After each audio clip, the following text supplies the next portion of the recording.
ജ്യോതിപകം ജീവദായകം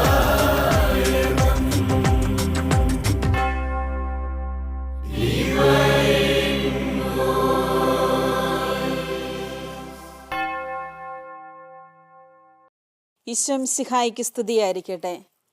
divine voice goodness ടിവിയുടെ വചന ശുശ്രൂഷയിലേക്ക് ഏവർക്കും ഹൃദ്യമായ സ്വാഗതം ആശംസിക്കുന്നു. ഈശോയിൽ ഏറ്റവും സ്നേഹം നിറഞ്ഞ പ്രിയപ്പെട്ട സഹോദരി സഹോദരങ്ങളെ, പ്രഭാഷകന്റെ പുസ്തകം 3-ാം അധ്യായം 4-ാം വാക്യത്തിൽ ഇപ്രകാരം നമ്മോട് പറയുന്നു: അമ്മയെ മഹത്വപ്പെടുത്തുന്നവൻ നിക്ഷേപം കൂട്ടിവെക്കുന്നു, പിതാവിനെ ബഹുമാനിക്കുന്നവൻ അവൻ്റെ മക്കളെ സന്തോഷിപ്പിക്കും, അവൻ്റെ പ്രാർത്ഥന കർത്താവ് കേൾക്കും. പ്രിയപ്പെട്ടവരെ, ഇവിടെ നമുക്ക് കാണുവാൻ സാധിക്കുന്നത് അമ്മയെ മഹത്വപ്പെടുത്തുന്നവൻ നിക്ഷേപം കൂട്ടിവെക്കുന്നു. പരിശുദ്ധി അമ്മയെ നമ്മുടെ സ്വന്തം അമ്മയായി സ്വീകരിച്ചുകൊണ്ട് അമ്മയെ സ്നേഹിക്കുകയും ബഹുമാനിക്കുകയും ആദരിക്കുകയും ചെയ്യുമ്പോൾ, പരിശുദ്ധി അമ്മയുടെ മധ്യസ്ഥം നമ്മൾ അപേക്ഷിക്കുമ്പോൾ, നമ്മൾ നമ്മുടെ സ്വർഗീയ പിതാവിനെ മഹത്വപ്പെടുത്തുകയാണ് ചെയ്യുന്നത്. സ്വർഗീയ പിതാവ് പരിശുദ്ധി അമ്മയോടുള്ള ആ സ്നേഹവും ബഹുമാനവും നമ്മൾ എപ്രകാരമാണ് കാത്തു സൂക്ഷിക്കേണ്ടതെന്ന് നമ്മെ പഠിപ്പിക്കുന്നത്. ഗബ്രിയേൽ മാലാഖയെ പരിശുദ്ധി അമ്മയുടെ അടുത്തേക്ക് അയക്കുമ്പോൾ ഗബ്രിയേൽ മാലാഖ പരിശുദ്ധി അമ്മയോട് പറയുന്നുണ്ട്: നന്മ നിറഞ്ഞ മറിയമേ സ്വസ്തി, കർത്താവ് നിന്നോടുകൂടെ എന്നാണ്. തൻ്റെ ദൈവത്തിൻ്റെ ദൂതനെ അയച്ചുകൊണ്ട് ഒരു സ്ത്രീയുടെ അടുക്കൽ വന്ന്, ഒരു വ്യക്തിയുടെ അടുക്കൽ വന്ന്, ദൈവം ആ വ്യക്തിയെ സ്തുതിക്കുവാനായി മാലാഖയെ അയച്ചുകൊണ്ട് ഇപ്രകാരം മഹത്വപ്പെടുത്തണമെങ്കിൽ നമ്മൾ എത്രമാത്രം പരിശുദ്ധി അമ്മയെ സ്നേഹിക്കുവാനും ബഹുമാനിക്കുവാനും ആദരിക്കുവാനും നമുക്ക് കടമയുണ്ട് എന്ന് നമ്മെ പഠിപ്പിക്കുകയാണ്. പ്രിയപ്പെട്ടവരെ, തിരുവചനത്തിൽ നമുക്ക് കാണുവാൻ സാധിക്കുന്നുണ്ട്. പൗലോസ്ലിഹ റോമാക്കാർക്ക് എഴുതിയ ലേഖനത്തിൽ ഇപ്രകാരം പറയുന്നുണ്ട്. 13-ാം അധ്യായം 17-ാം വാക്യത്തിൽ: ഓരോരുത്തർക്കും അവകാശപ്പെട്ടത് കൊടുക്കുക, ആദരവ് അർഹിക്കുന്നവന് ആദരവും ബഹുമാനം അർഹിക്കുന്നവന് ബഹുമാനവും കൊടുക്കുവാൻ നമ്മൾ ഓരോരുത്തരും കടപ്പെട്ടവരാണ്. അതെ, പരിശുദ്ധി അമ്മയെ ഇത്രമാത്രം ദൈവത്തിൻ്റെ ദൂതൻ വന്ന് നന്മ നിറഞ്ഞ മറിയമേ എന്ന് പറഞ്ഞ് ബഹുമാനിക്കാനും ആദരിക്കുവാനും ദൈവപിതാവ് അനുവദിച്ചുവെങ്കിൽ, മക്കളായ നമ്മൾ പരിശുദ്ധി അമ്മയെ സ്നേഹിക്കുവാനും ബഹുമാനിക്കുവാനും ആദരിക്കുവാനും നമുക്കെല്ലാവർക്കും കടമയുണ്ട്. ചിലർ പറയാറുണ്ട്, സിസ്റ്റർ എന്തിനാണ് ഈ ജപമാല പ്രാർത്ഥന ഇങ്ങനെ പ്രാർത്ഥിക്കുന്നത്? ഈശോയോട് അല്ലെങ്കിൽ ദൈവത്തോട് നേരിട്ട് പ്രാർത്ഥിച്ചാൽ പോരെ? എനിക്ക് ദൈവത്തോട് നേരിട്ട് പറയുന്നതിനോടാണ് താല്പര്യം. ഈ ജപമാല പ്രാർത്ഥനയിൽ ഇങ്ങനെ ആവർത്തിച്ച് ഇങ്ങനെ പ്രാർത്ഥിക്കേണ്ട ആവശ്യമുണ്ടോ?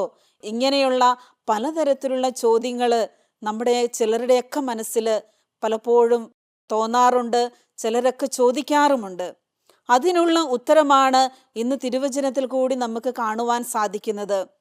അമ്മയെ ബഹുമാനിക്കുവാനും സ്നേഹിക്കുവാനും ആദരിക്കുവാനും നമുക്ക് കടമയുള്ളതുപോലെ തന്നെയാണ് യേശുവിൻ്റെ അമ്മയായ പരിശുദ്ധി അമ്മയെ ബഹുമാനിക്കാനും സ്നേഹിക്കുവാനും നമുക്കും കടമയുണ്ട്. വീണ്ടും നമുക്ക് കാണുവാൻ സാധിക്കുന്നുണ്ട്, കർത്താവിനെ അനുസരിക്കുന്നവൻ തൻ്റെ അമ്മയെ സന്തോഷിപ്പിക്കുന്നു. അതെ, കാനായിലെ കല്യാണത്തിന് ആ വിവാഹ വീട്ടില് വീഞ്ഞ് തീർന്നുപോയെന്ന് പരിശുദ്ധി അമ്മയാണ് ആദ്യം മനസ്സിലാക്കിക്കൊണ്ട് അവിടുന്ന് അവരുടെ ആവശ്യം തിരിച്ചറിഞ്ഞ് തൻ്റെ പുത്രൻ്റെ അടുക്കൽ ചെന്ന് പറയുന്നത്. പുത്രൻ്റെ അടുക്കൽ ചെന്ന് പുത്രനോട് അവർക്ക് വീഞ്ഞില്ല എന്ന് പരിശുദ്ധി അമ്മ പറയുമ്പോൾ ഈശോ പറയുന്നുണ്ട്, എനിക്കും നിനക്കും എന്ത്? കാരണം യേശു അവിടെ അത്ഭുതം പ്രവർത്തിക്കുവാനുള്ള പരസ്യ ജീവിതത്തിൻ്റെ സമയമായിട്ടില്ലായിരുന്നു.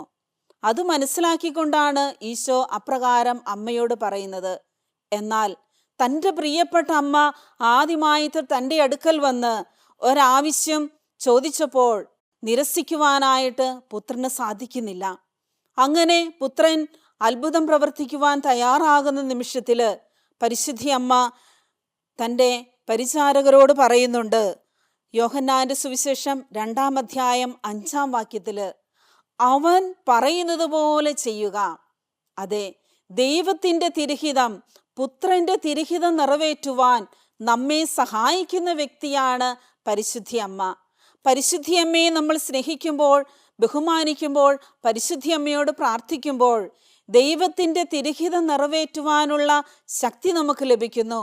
ചിലപ്പോഴൊക്കെ ദൈവപിതാവിൻ്റെ ഇഷ്ടത്തിന് സഹനങ്ങളും വേദനകളും തടസ്സങ്ങളും ഒക്കെ കടന്നു വരുമ്പോൾ ഇതെന്തുകൊണ്ടാണ് എൻ്റെ ജീവിതത്തിൽ ഇത് സംഭവിച്ചത് എന്നൊക്കെ ഓർത്തുകൊണ്ട് പലപ്പോഴും ദൈവത്തിൽ നിന്നും യേശുവിൽ നിന്നൊക്കെ അകന്നു പോകുന്ന മക്കളെ ഞാൻ കണ്ടിട്ടുണ്ട്. ചിലരുടെയൊക്കെ ജീവിതത്തിൽ പ്രതീക്ഷിക്കാത്ത തരത്തിലുള്ള മരണങ്ങളും വേർപാടുകളും ഒക്കെ ഉണ്ടാകുമ്പോൾ അവർ ദൈവത്തെ പോലും തള്ളിപ്പറയും, വിശ്വാസത്തെ പോലും തള്ളിപ്പറയും, പ്രാർത്ഥന ഉപേക്ഷിക്കും, വിശ്വാസ ജീവിതം ഉപേക്ഷിക്കും.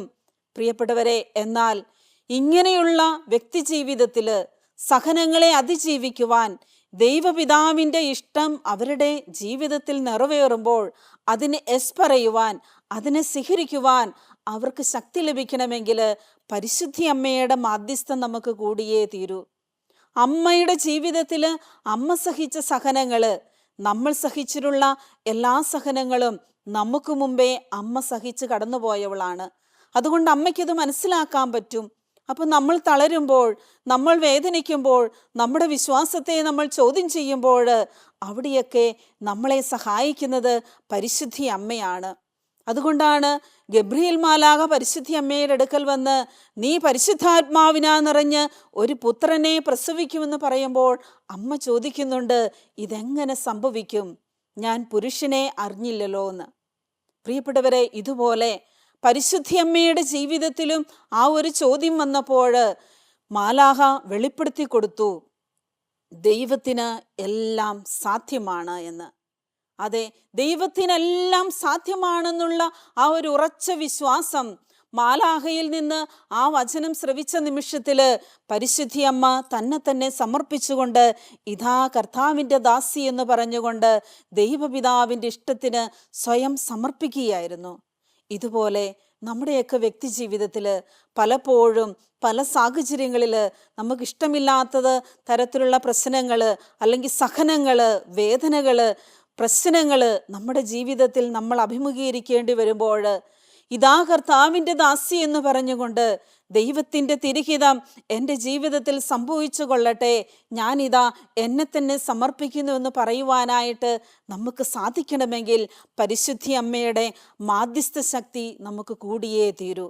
ഞാൻ ഓർക്കുകയാണ്, എൻ്റെ വ്യക്തി ജീവിതത്തിൽ സന്യാസ സഭയിലേക്ക് ചേരുമ്പോൾ എൻ്റെ മനസ്സിലുണ്ടായിരുന്ന ചെറിയൊരാഗ്രഹം ഇപ്രകാരമായിരുന്നു. പാവപ്പെട്ടവരെയൊക്കെ ശുശ്രൂഷിച്ച് ആരും അറിയപ്പെടാതെ ഒരു അഗതി മന്ദിരത്തിൽ പാവപ്പെട്ടവരിൽ നിന്ന് പ്രതിഫലം ആഗ്രഹിക്കാതെ ശുശ്രൂഷ ചെയ്യുന്ന, മദർ തെരേസയെ പോലെയൊക്കെ ശുശ്രൂഷ ചെയ്യുന്ന ഒരു ശുശ്രൂഷ ജീവിതം ആഗ്രഹിച്ചാണ് ഞാൻ കോൺവെൻറ്റിൽ ചേർന്നത്. പക്ഷേ എൻ്റെ വെസ്റ്റേഷനൊക്കെ കഴിഞ്ഞപ്പോൾ, നിത്യവ്രതം കഴിഞ്ഞ് എൻ്റെ സ്ഥാപക പിതാവ് എന്നോട് പറഞ്ഞു, മോളെ, നിന്നെ പരിശുദ്ധാത്മാവ് വിളിച്ചിരിക്കുന്നത് ദൈവവചന ശുശ്രൂഷയ്ക്കാണ് എന്ന് പറഞ്ഞു. അപ്പോൾ ഞാൻ പറഞ്ഞു, ഇല്ല അച്ഛാ, എനിക്കിത് സ്വീകരിക്കാൻ എനിക്കത് ഇഷ്ടമില്ല, എനിക്ക് കൂടുതൽ ഇഷ്ടം ഈ മേഖലയിൽ ശുശ്രൂഷ ചെയ്യാനാണ് എന്ന്. അങ്ങനെ എൻ്റെ അധികാരികൾ അത് മനസ്സിലാക്കി നോവിഷ്യറ്റിൽ വെച്ച് തന്നെ എന്നോട് ചോദിച്ചു ഏത് ഫീൽഡിൽ ശുശ്രൂഷ ചെയ്യാനാണ് ആഗ്രഹമെന്ന്. അതുകൊണ്ട് ഞാൻ അച്ഛന് ഇത് പറയുന്നതിന് മുമ്പ് തന്നെ ഞാൻ അതിൽ നിന്ന് രക്ഷപ്പെടുവാൻ വേണ്ടി ഞാൻ നേഴ്സിംഗ് ഫീൽഡിലേക്ക് പഠിക്കുവാനായിട്ട് പോയി.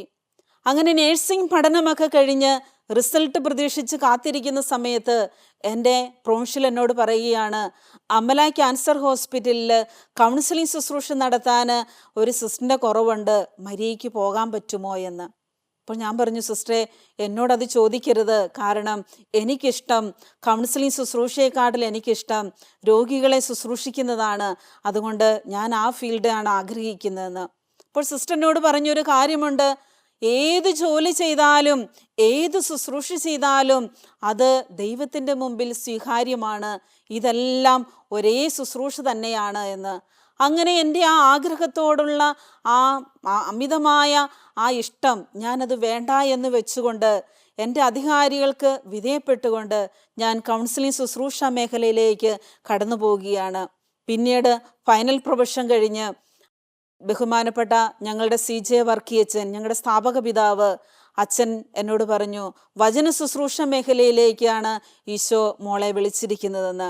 പ്രിയപ്പെട്ടവരെ, ഇന്ന് ഞാൻ ഓർക്കുകയാണ്, എനിക്ക് ആ നേഴ്സിംഗ് ഫീൽഡ് തന്നെ മതി, എനിക്ക് ഈ അഗതികളെ ശുശ്രൂഷിക്കുന്നതാണ് എൻ്റെ ഇഷ്ടം എന്ന് പറഞ്ഞ് ഞാൻ എൻ്റെ ഇഷ്ടത്തിന് എന്നെ തന്നെ സമർപ്പിച്ചിരുന്നുവെങ്കിൽ ദൈവത്തിൻ്റെ സ്നേഹവും കരുണയും ദൈവത്തിൻ്റെ ശക്തിയും എനിക്ക് അനുഭവിച്ചറിയുവാനായിട്ട് സാധിക്കുകയില്ലായിരുന്നു. എൻ്റെ മനസ്സിലുണ്ടായിരുന്ന ആഗ്രഹം, എനിക്ക് പ്രസംഗിക്കുവാനോ സ്റ്റേജിൽ കയറുവാനോ ഒന്നും എനിക്ക് അറിയത്തില്ല. എനിക്ക് പേടിയായിരുന്നു, ഭയമായിരുന്നു. 10ാം ക്ലാസ് വരെ ഞാൻ ഒരിക്കൽ പോലും ഒരു സ്റ്റേജിൽ ഒരു വാക്കുപോലും ഒരു പ്രവൃത്തി ഒന്നിനും ഞാൻ കയറിയിട്ടില്ല. എന്നെ ഇത്രമാത്രം പരിശുദ്ധാത്മാവിൻ്റെ ശക്തി അനുഭവിച്ചറിയുവാൻ, ദൈവത്തിൻ്റെ സ്നേഹം അനുഭവിച്ചറിയുവാൻ ഇന്നെനിക്ക് സാധിച്ചിട്ടുണ്ടെങ്കിൽ എൻ്റെ ജീവിതത്തിൽ ശക്തനായവൻ എനിക്ക് വലിയ കാര്യങ്ങൾ ചെയ്തിരിക്കുന്നുവെന്ന് പരിശുദ്ധി അമ്മ അരുളി ചെയ്തതുപോലെ ഇന്നെനിക്കും പറയാൻ സാധിക്കും. ശക്തനായവൻ വലിയ കാര്യങ്ങൾ എൻ്റെ ജീവിതത്തിൽ ഇന്ന് ചെയ്തിട്ടുണ്ടെങ്കിൽ അതിന് കാരണമായത് ഞാൻ എന്നെ തന്നെ സമർപ്പിക്കുവാൻ തയ്യാറായപ്പോഴാണ്. ഇത് തന്നെയാണ് പരിശുദ്ധി അമ്മയുടെ ആഗ്രഹവും ഇഷ്ടവും. ആരും അറിയപ്പെടാതെ പുരോഹിതരോട് ചേർന്ന് ദേവാലയത്തിൽ ശുശ്രൂഷ ചെയ്ത് ജീവിച്ചു വരുമ്പോഴാണ് ദൈവത്തിൻ്റെ ദൂതൻ അമ്മയുടെ മുമ്പിൽ പ്രത്യക്ഷപ്പെട്ടുകൊണ്ട് ഇപ്രകാരം പറയുന്നത്, നീ ദൈവകൃപ നിറഞ്ഞവളാണ്, നീ ഒരു പുത്രനെ പ്രസവിക്കും, നീ അവന് യേശുവെന്ന് പേരിടണം, നീ പരിശുദ്ധാത്മാവിനാ നിറയും, നിന്റെ ഉദരത്തിൽ ഒരു കുഞ്ഞ് ജനിക്കും. ഇതൊക്കെ ഗബ്രിയേൽ മാലാഖ പറയുമ്പോൾ പരിശുദ്ധമ്മയ്ക്ക് ഒന്നും മനസ്സിലായില്ല. പ്രിയപ്പെട്ടവരെ, പക്ഷേ ദൈവദൂതൻ അതിനെക്കുറിച്ച് വിശദീകരിച്ച് പറഞ്ഞു കഴിഞ്ഞപ്പോൾ പരിശുദ്ധി അമ്മ തൻ്റെ ഇഷ്ടങ്ങളെയും ആഗ്രഹങ്ങളെയും ത്യജിക്കുവാൻ തയ്യാറായി. തന്നെ തന്നെ പൂർണ്ണമായി സമർപ്പിച്ചുകൊണ്ട് ഇതാ കർത്താവിൻ്റെ ദാസി എന്ന് പറഞ്ഞു. ഇതുപോലെ നമ്മൾ ഇന്ന് എന്നെ ശ്രവിച്ചുകൊണ്ടിരിക്കുന്ന പലരുടെയും ജീവിതത്തിൽ ഇതുപോലെ നമ്മുടെ ആ ഇഷ്ടങ്ങൾക്കും ആഗ്രഹങ്ങൾക്കും വിപരീതമായി പലതും സംഭവിക്കും. നമുക്കറിയാൻ പാടില്ല, ആ ജോലി എനിക്ക് ചെയ്യാൻ പറ്റത്തില്ല, അല്ലെങ്കിൽ ആ ശുശ്രൂഷ ഞാനത് ചെയ്താൽ ശരിയാകില്ല എന്നൊക്കെ ചിലരൊക്കെ ചിന്തിച്ചിരിക്കുന്നുണ്ടാകാം. എന്നാൽ പ്രിയപ്പെട്ടവരെ, മനസ്സിലാക്കുക, ദൈവം നമ്മളെ ഒരു ഉത്തരവാദിത്തം ഏൽപ്പിക്കപ്പെടുമ്പോൾ, അത് ചെയ്യാനായിട്ട് നമ്മളോട് പറയുമ്പോൾ, നമ്മൾ മനസ്സോടുകൂടി അത് ദൈവത്തിൻ്റെ ഹിതമാണെന്ന് മനസ്സിലാക്കിക്കൊണ്ട് സ്വീകരിക്കുമ്പോഴാണ് ദൈവത്തിൻ്റെ അനുഗ്രഹവും കൃപകളും ദൈവത്തിൻ്റെ ശക്തമായ പരിശുദ്ധാത്മാവിൻ്റെ അഭിഷേകം നമുക്ക് അനുഭവിച്ചറിയാൻ സാധിക്കുന്നത്. നമ്മുടെ ശക്തിയിലും കഴിവിലും ഇഷ്ടത്തിലും ആഗ്രഹത്തിലും നമ്മൾ പ്രവർത്തിക്കുമ്പോൾ പരിശുദ്ധാത്മാവിന് പ്രവർത്തിക്കുവാൻ അവിടെ അവസരം നമ്മൾ കൊടുക്കുന്നില്ല. എന്നാൽ നമ്മുടെ ബലഹീനതകൾ, നമ്മുടെ കുറവുകൾ, നമ്മുടെ അയോഗ്യതകൾ നമ്മൾ ദൈവത്തിൻ്റെ മുമ്പിൽ അടിയറ വെച്ചുകൊണ്ട് ഇതാ കർത്താവിൻ്റെ ദാസി, ഇതാ കർത്താവിൻ്റെ ദാസൻ എന്ന് പറഞ്ഞുകൊണ്ട് ഓരോരുത്തരും തങ്ങളെ തന്നെ സമർപ്പിക്കുവാൻ തയ്യാറാകുമ്പോഴാണ് ദൈവത്തിൻ്റെ അനുഗ്രഹം നമുക്ക് ലഭിക്കുന്നത്. പഴയ നിയമത്തിൽ 1 രാജാക്കന്മാരുടെ പുസ്തകത്തിൽ 2-ാം അധ്യായം 19-ാം വാക്യത്തിൽ നമുക്ക് കാണുവാൻ സാധിക്കുന്നുണ്ട്, സോളമൻ രാജാവ് തൻ്റെ അമ്മയെ എത്രമാത്രം സ്നേഹത്തോടുകൂടിയാണ് ബഹുമാനിക്കുന്നതും ആദരിക്കുന്നതുമെന്ന്. സോളമന് രാജാവായിരുന്നിട്ട് പോലും തൻ്റെ അമ്മയായ ബത്ശേബ രാജസന്നിധിയിലേക്ക് കടന്നു വരുമ്പോൾ, രാജാവിനെ കാണുവാനായിട്ട് വരുന്ന സമയത്ത് രാജാവ് ആ സിംഹാസനത്തിൽ നിന്ന് എഴുന്നേറ്റ് നിന്നുകൊണ്ട് അമ്മയെ വണങ്ങുന്നുണ്ട്. അമ്മയ്ക്ക് തൻ്റെ സിംഹാസനത്തിൻ്റെ വലതുവശത്ത് തന്നെ ഇരിക്കാനുള്ള ഇരിപ്പിടം കൊടുത്ത് അമ്മയോട് സ്നേഹത്തോടുകൂടി എന്താണ് അമ്മ വന്നത് കാര്യം ചോദിക്കുന്നുണ്ട്. പ്രിയപ്പെട്ടവരെ, ഒരു രാജാവ് തൻ്റെ പ്രിയപ്പെട്ട അമ്മയെ എത്രമാത്രം സ്നേഹിക്കുകയും ബഹുമാനിക്കുകയും ചെയ്യുന്നുവെന്ന് ഈ തിരുവചനത്തിൽ കൂടി നമ്മെ പഠിപ്പിക്കുകയാണ്. പഴയ നിയമകാല ചരിത്രം മുതലേ അമ്മയെ ബഹുമാനിക്കുകയും സ്നേഹിക്കുകയും ചെയ്യുന്നതിൻ്റെ അടയാളമാണ് ഇവിടെ നമുക്ക് കാണുവാൻ സാധിക്കുന്നത്. ഇതുപോലെ തന്നെയാണ് പരിശുദ്ധി അമ്മയെ സ്നേഹിക്കുവാനും ബഹുമാനിക്കുവാനും നമുക്കെല്ലാവർക്കും കടമയുണ്ട്, കടപ്പാടുണ്ട്. ചിലർ പറയാറുണ്ട്, പരിശുദ്ധി അമ്മ നിത്യകന്യകയല്ല, അവൾക്ക് വേറെയും മക്കളുണ്ട്, സഹോദരങ്ങളുണ്ട്. അതുകൊണ്ടാണ് പരിശുദ്ധി അമ്മയും ശിഷ്യന്മാരും യേശുവിനെ കാണുവാനായിട്ട് കാത്തിരിക്കുന്നുവെന്ന് പറയുമ്പോൾ ഈശോ പറയുന്നുണ്ട്, ആരാണ് എൻ്റെ അമ്മ, ആരാണ് എൻ്റെ സഹോദരങ്ങളെന്ന്. ദൈവത്തിൻ്റെ തിരുഹിതം നിർവഹിക്കുന്നവരാണ് എൻ്റെ അമ്മയും എൻ്റെ സഹോദരങ്ങളെന്നാണ് ഈശോ പരിശുദ്ധി അമ്മയെക്കുറിച്ചും നമ്മളെക്കുറിച്ചും വിശേഷിപ്പിക്കുന്നത്. ഈ വചനത്തെ വളച്ചു കെട്ടിക്കൊണ്ട് പെന്തക്കുസ്താക്കാരൊക്കെ പറയാറുണ്ട്, ഇവിടെ പരിശുദ്ധി അമ്മയ്ക്ക് യാതൊരു ബഹുമാനവും ആദരവും ഈശോ കൊടുക്കുന്നില്ല. പരിശുദ്ധി അമ്മയ്ക്ക് വേറെ മക്കളുണ്ട് എന്നൊക്കെയാണ് പലരും അതിനെ പരിഹസിച്ചുകൊണ്ട് തെറ്റിദ്ധരിച്ചുകൊണ്ടൊക്കെ പറയാറുണ്ട്. ചിലപ്പോൾ നമ്മളോടൊക്കെ വന്ന് ചോദിക്കാറുണ്ട്. എന്നാൽ പ്രിയപ്പെട്ടവരെ, നമ്മൾ മനസ്സിലാക്കണം, പരിശുദ്ധി അമ്മയ്ക്ക് വേറെ മക്കളുണ്ടായിരുന്നുവെങ്കിൽ എന്തുകൊണ്ടാണ് ഈശോ കുരിശിൽ കിടന്നു മരിക്കുന്ന സമയത്ത് തൻ്റെ ശിഷ്യനായ യോഹന്നാന്റെ കരങ്ങളിൽ അമ്മയെ ഏൽപ്പിച്ചത്? ഈശോയുടെ മരണശേഷം അമ്മ തൻ്റെ പ്രിയപ്പെട്ട മറ്റു മക്കളുടെ കൂടെ ജീവിക്കുമേലായിരുന്നു, അവരുടെ കൂടത്തിൽ പോകുമായിരുന്നു. പക്ഷേ അങ്ങനെയൊരു മക്കളില്ലാത്തത് കൊണ്ട് തന്നെയാണ് ഈശോ തൻ്റെ പ്രിയപ്പെട്ട ശിഷ്യൻ്റെ കരങ്ങളിലേക്ക് തൻ്റെ അമ്മയെ ഏൽപ്പിച്ചു കൊടുക്കുന്നത്. ഒരിക്കൽ ഒരു പാലാക്കാരൻ്റെ അടുക്കൽ ഒരു പെന്തക്കുസ്താക്കാരൻ ചെന്നിട്ട് പറയുകയാണ്, പരിശുദ്ധി അമ്മയ്ക്ക് വേറെ മക്കളൊക്കെ ഉണ്ട്. അപ്പോൾ അദ്ദേഹം ചോദിച്ചു, അത് എവിടെയാടാ എഴുതി വെച്ചിരിക്കുന്നതെന്ന് പറഞ്ഞു കേൾപ്പിച്ചേ.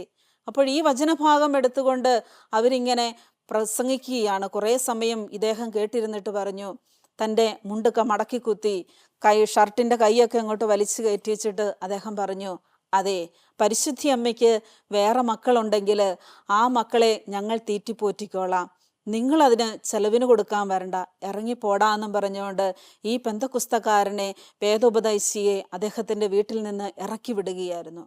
പ്രിയപ്പെട്ടവരെ, ഇതുപോലെ നമ്മുടെ മുമ്പിൽ നമ്മളെ പരീക്ഷിക്കുവാനായി, തെറ്റിദ്ധരിപ്പിക്കുവാനായി വചനത്തെ വളച്ചൊടിച്ചുകൊണ്ട് പല വ്യക്തികളും പല സംശയങ്ങളും പല തെറ്റിദ്ധാരണകളും നൽകിക്കൊണ്ട് നമ്മുടെ മുമ്പിൽ വരുമ്പോൾ നമുക്ക് പറയാനുള്ള വ്യക്തമായ ഉത്തരം നമ്മുടെ മനസ്സിലുണ്ടാകണം. പഠിപ്പിച്ചു കൊടുക്കണം. പരിശുദ്ധി അമ്മ ദൈവത്തിൻ്റെ അമ്മയാണ്, യേശുവിൻ്റെ അമ്മയാണ്. ചിലർ പറയാറുണ്ട്, പരിശുദ്ധി അമ്മയ്ക്ക് യാതൊരുവിധ ബഹുമാനവും ആദരവും ഈശോ കൊടുത്തിട്ടില്ല, സ്ത്രീ എന്ന് വിളിക്കുന്നു, ബഹുമാനിക്കുന്നില്ല എന്ന്. എന്നാൽ നമ്മൾ മനസ്സിലാക്കണം, പരിശുദ്ധി അമ്മ യേശുവിൻ്റെ അമ്മയായതുകൊണ്ട് മാത്രമല്ല, നമ്മുടെ ഓരോരുത്തരുടെയും അമ്മ കൂടി ആയതുകൊണ്ടാണ് കുരിശിൻ്റെ ചുവട്ടിൽ നിന്ന് യോഹന്നാനെ നോക്കിക്കൊണ്ട് ഈശോ പറഞ്ഞു, ഇതാ നിന്റെ അമ്മയെന്ന്. ഇതാ നിന്റെ അമ്മയെന്ന് യോഹന്നാനോട് ഈശോ പറയുന്ന നിമിഷത്തിൽ തന്നെ പരിശുദ്ധി അമ്മയെ നമുക്ക് ഓരോരുത്തർക്കും സ്വന്തം അമ്മയായി തന്നു. അങ്ങനെ നമ്മൾ ഓരോരുത്തരും തിരുസഭയിൽ പരിശുദ്ധി അമ്മയെ സ്വന്തം അമ്മയായി, യേശുവിൻ്റെ അമ്മയായി, മാതാവായി നമ്മൾ സ്വീകരിക്കുവാൻ തയ്യാറാകണമെന്ന് തിരുസഭ നമ്മെ പഠിപ്പിക്കുന്നത് ഇപ്രകാരമാണ്. യേശുവിൻ്റെ മാത്രം അമ്മയായിരുന്നുവെങ്കിൽ പരിശുദ്ധി അമ്മയ്ക്ക് ഇത്രമാത്രം സ്നേഹവും ബഹുമാനവും ആദരവും ലഭിക്കുകയില്ലായിരുന്നു. നമ്മുടെ ഓരോരുത്തരുടെയും അമ്മയായി തൻ്റെ രക്ഷാകര ദൗത്യം പൂർത്തീകരിക്കുവാൻ പരിശുദ്ധി അമ്മയെ തൻ്റെ മരണശേഷം ഈശോയെ ഉത്തരവാദിത്തം ഏൽപ്പിച്ച നിമിഷം മുതൽ അമ്മ നമ്മുടെ ഓരോരുത്തരുടെയും അമ്മയാണ്. അമ്മയെ സ്നേഹിക്കുവാൻ, ബഹുമാനിക്കുവാൻ, ആദരിക്കുവാൻ നമുക്ക് ഓരോരുത്തർക്കും കടമയുണ്ട്. നമ്മൾ ഓരോരുത്തരും അമ്മയെ സ്നേഹിക്കുമ്പോൾ, ഞാൻ ഓർക്കുകയാണ്, ഒരിക്കൽ എൻ്റെ ജീവിതത്തിൽ ശുശ്രൂഷാ ജീവിതമായി ഞാൻ മുന്നോട്ട് പോകുന്ന അവസരത്തിൽ ഒരുപാട് തിരക്കുകളിൽ ഒരു സ്ഥലത്ത് നിന്ന് അടുത്ത സ്ഥലത്തേക്ക് ഇങ്ങനെ യാത്ര ചെയ്യുന്ന സമയത്ത് ഒരിക്കൽ ഞാൻ പാലായിൽ ധ്യാനം കഴിഞ്ഞ്, സിസ്റ്റേഴ്സിൻ്റെ ധ്യാനം കഴിഞ്ഞ് അടുത്തത് കണ്ണൂർ സ്ഥലത്തേക്ക് ശുശ്രൂഷയ്ക്കായി പോവുകയാണ്. രാത്രിയിൽ ഉറക്കളിച്ച് ട്രെയിൻ യാത്രയൊക്കെ കഴിഞ്ഞ് കണ്ണൂരെത്തി. അവിടുന്ന് പിറ്റേ ദിവസം രാവിലെ അവിടുത്തെ ശുശ്രൂഷ കഴിഞ്ഞ് പാലക്കാടേക്ക് പോകുമ്പോൾ ഞാൻ കണ്ണൂർ റെയിൽവേ സ്റ്റേഷനിൽ ട്രെയിൻ നോക്കി നിൽക്കുന്ന സമയത്ത് എനിക്ക് മനസ്സിലായി, ഒരു ട്രെയിനിലല്ല 2 ട്രെയിനിൽ കയറാനുള്ള ആൾക്കാരുണ്ട്. എൻ്റെ കാല് രണ്ടും നീര് വെച്ച് ഉറക്കളിച്ചതിൻ്റെയും നിന്നതിൻ്റെയും യാത്ര ചെയ്തതിൻ്റെ ഒക്കെ ക്ഷീണമുണ്ട്. കാലിന് രണ്ടിനും വേദനയുണ്ട്, നീരുമുണ്ട്. മടുത്തു ക്ഷീണിതയായിട്ടാണ് ഞാൻ നിൽക്കുന്നത്. എൻ്റെ കയ്യിൽ എപ്പോഴും ഒരു ജപമാലയുണ്ടാകും. ഞാൻ ഫ്രീ കിട്ടുന്ന സമയത്തൊക്കെ ജപമാല ചൊല്ലി പ്രാർത്ഥിച്ചു കൊണ്ടാണ് ഇരിക്കുന്നത്. അപ്പം ഞാനിങ്ങനെ നോക്കുമ്പോൾ, ഈശോയെ, ഈ 2 ട്രെയിനിൽ കയറാനുള്ള ആൾക്കാർ ഈ ഒരു ട്രെയിനിൽ കയറാൻ വേണ്ടി നോക്കി നിൽക്കുമ്പോൾ എനിക്കേതായാലും ഒരു സീറ്റ് കിട്ടത്തില്ല എന്ന് എനിക്ക് ഉറപ്പായി. ഞാൻ അമ്മയോട് പറഞ്ഞു, അമ്മേ, എൻ്റെ അവസ്ഥ അമ്മയ്ക്കറിയാമല്ലോ. ഞാൻ ക്ഷീണിതയാണെന്നും എൻ്റെ കൈകാലുകളൊക്കെ വേദനിച്ചാണ് ഇരിക്കുന്നതും ഒരു സീറ്റ് കിട്ടിയില്ലെങ്കിൽ പാലക്കാട് വരെ നിൽക്കുക എന്ന് പറയുന്നത് എനിക്ക് ഒത്തിരി ബുദ്ധിമുട്ടുള്ള കാര്യമാണ്. അമ്മയ്ക്കതറിയാമല്ലോ, അമ്മ എന്നെ സഹായിക്കണേ, എനിക്കൊരു സീറ്റ് അമ്മ ഒരുക്കി തരണമേ എന്നൊക്കെ പറഞ്ഞ് ഞാൻ പ്രാർത്ഥിച്ചുകൊണ്ട് ശാന്തമായി ഈ ജപമാല ചൊല്ലിക്കൊണ്ട് ഞാൻ ഇരുന്നു. ട്രെയിൻ വന്ന് നിന്നപ്പോൾ എല്ലാവരും ഇടിച്ചു കയറുകയാണ്. ഞാൻ ഇടിച്ചു കയറാനും തള്ളിക്കയറാനും പോയില്ല. കാരണം കയറിയിട്ടും കാര്യമൊന്നുമില്ല, സീറ്റ് കിട്ടുമല്ലെന്ന് ഉറപ്പാണല്ലോ. അതുകൊണ്ട് ഏറ്റവും അവസാനം ഞാൻ തിക്കൊന്നും കൂട്ടാതെ കയറി. ഞാൻ ഒരു തരത്തിൽ കയറി 2 കാലും വെച്ച് ഇങ്ങനെ നിൽക്കുന്ന സമയത്ത് ഞാൻ നിൽക്കുന്ന സ്ഥലത്ത് അടുത്ത ജനലിൻ്റെ സൈഡിലുള്ള ഒരു സീറ്റിൽ ഒരു വെള്ള ടവല് വിരിച്ചിട്ട് അവിടെ ഒരാൾ എഴുന്നേറ്റ് പോയിട്ടുണ്ട്. ആ സീറ്റിൽ കുറേ അരമണിക്കൂർ നോക്കിയിട്ടും അവിടെ ആൾ വന്നിരിക്കുന്നില്ല. ഒരു വെള്ള ടവലും കിടപ്പുണ്ട്, സീറ്റും കാലിയായിട്ടിരിപ്പുണ്ട്. ഞാൻ അടുത്തിരുന്ന സഹോദരനോട് ചോദിച്ചു, ആ സീറ്റിലിരുന്ന ആൾ എന്തിയേ, അദ്ദേഹം വരുവോ? അപ്പോൾ അദ്ദേഹം പറഞ്ഞു, സിസ്റ്റർ ഇത്രയും നേരം ഈ കണ്ണൂർ ട്രെയിൻ നിർത്തുന്നിടം വരെ ആളിവിടെ ഇരിപ്പുണ്ടായിരുന്നു. ഇവിടെ നിന്ന് എഴുന്നേറ്റ ആൾ എങ്ങോട്ടോ പോയി, പിന്നെ ആളെ കണ്ടിട്ടില്ല.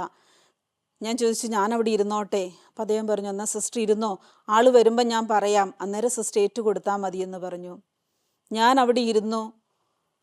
പാലക്കാട് എത്തിയിട്ടും ഈ സീറ്റിൽ നിന്ന് എഴുന്നേറ്റ് പോയ ആളെ ഞാൻ പിന്നീട് കാണുകയോ ആൾ എന്നെ വന്ന് വിളിക്കുകയോ മാറി സീറ്റ് തരണമെന്ന് പറയുകയോ ഒന്നും ചെയ്തില്ല. ഞാൻ സുഖമായിട്ട് ഉറങ്ങി യാത്ര ചെയ്തു. പാലക്കാട് ചെന്നിറങ്ങി. പിറ്റേ ദിവസം അടുത്ത ശുശ്രൂഷയ്ക്കായിട്ട് പോകാനുള്ള ശക്തിയും ആരോഗ്യവും ഒക്കെ ഈശോ എനിക്ക് തന്നു. പ്രിയപ്പെട്ടവരെ, പിന്നീടാണ് എനിക്കിത് മനസ്സിലാക്കാൻ സാധിച്ചത്.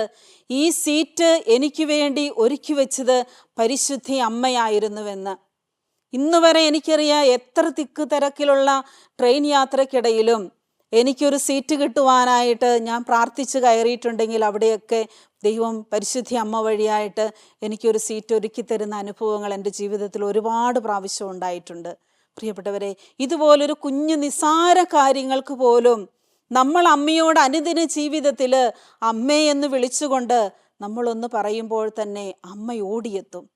തൻ്റെ പ്രിയപ്പെട്ട മക്കളുടെ ആവശ്യങ്ങൾ കണ്ടറിഞ്ഞ് സഹായിക്കുന്ന പരിശുദ്ധി അമ്മ നമ്മുടെ കൂടെയുള്ളപ്പോൾ നമുക്കൊന്നിനെക്കുറിച്ചും ആകുലപ്പെടേണ്ട ആവശ്യമില്ല, അസ്വസ്ഥപ്പെടേണ്ട ആവശ്യമില്ല. നമുക്ക് പ്രാർത്ഥിക്കാം. കരങ്ങൾ കൂപ്പി കണ്ണുകളടച്ച്, അമ്മേ മാതാവേ, ഞങ്ങളുടെ അനുദിന ജീവിതത്തിൽ സഹനങ്ങളിൽ കൂടി വേദനകളിൽ കൂടി ഞങ്ങൾ കടന്നു പോകുമ്പോൾ അമ്മയെപ്പോലെ ഇതാ കർത്താവിൻ്റെ ദാസി എന്ന് പറഞ്ഞുകൊണ്ട് ദൈവഹിതത്തിന് ഞങ്ങളെ തന്നെ സമർപ്പിച്ചുകൊണ്ട് എസ് പറയുവാൻ ഞങ്ങളെ സഹായിക്കണമേ, ശക്തിപ്പെടുത്തണമേ. ഞങ്ങൾക്ക് താങ്ങും തണലുമായി എപ്പോഴും അമ്മ ഞങ്ങളുടെ കൂടെ ഉണ്ടായിരിക്കണമേ. അമ്മയുടെ മാധ്യസ്ഥവും അമ്മയെ നിറഞ്ഞു നിന്ന പരിശുദ്ധാത്മാവിൻ്റെ ശക്തിയും മക്കളായ ഞങ്ങളിലേക്കും വർഷിക്കണമേ എന്ന് പ്രാർത്ഥിക്കുന്നു. അമ്മേ, ഞങ്ങൾക്ക് വേണ്ടി മാധ്യസ്ഥം വഹിക്കണമേ. നന്മ നിറഞ്ഞ മറിയമേ സ്വസ്തി, കർത്താവ് അങ്ങയുടെ കൂടെ സ്ത്രീകളിൽ അങ്ങ് അനുഗ്രഹിക്കപ്പെട്ടവളാവുന്നു. അങ്ങയുടെ ദുരിതം ഫലമായി ഈശോ അനുഗ്രഹിക്കപ്പെട്ടവനാവുന്നു. പരിശുദ്ധ മറിയമേ തമ്പുരാൻ്റെ അമ്മേ, പാപികളായ ഞങ്ങൾക്ക് വേണ്ടി എപ്പോഴും ഞങ്ങളുടെ മരണസമയത്തും തമ്പുരാനോട് അപേക്ഷിക്കണമേ. ആമേൻ. പിതാവിൻ്റെയും പുത്രൻ്റെയും പരിശുദ്ധാത്മാവിൻ്റെയും നാമത്തിൽ ആമേൻ.